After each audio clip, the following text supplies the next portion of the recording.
Kena lagi. Semalam jaring aku 4 kali lekat tempat yang sama.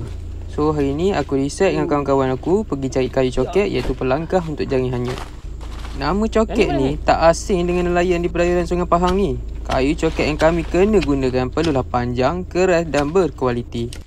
Kayu yang paling bagus adalah kayu nipis kulit. Bila masuk dalam hutan ni, perasaan tenang tu lain macam je rasa. Indahnya ciptaan Allah Subhanahu Wa Taala. Ini Man, pakar hutan kita. Nak harapkan aku kenal kayu memang tak lah. Asal panjang, keras, cantik, aku tebang. Iya. Dekat sini ada kancil. Nampak rahsia tak ada lagi, yang gurau je. Bukan kancil, biawak pun susah nak jumpa. Untuk menjimatkan tenaga, aku bawa mini chainsaw dari brand Milwaukee. Mana?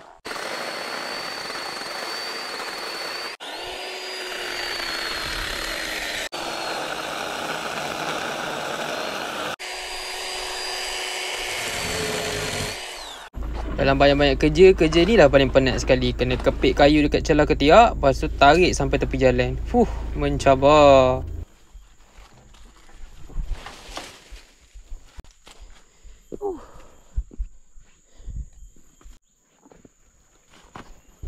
So kayu-kayu telah pun kami selesai mencari dan semoga dipermudahkan urusan kami.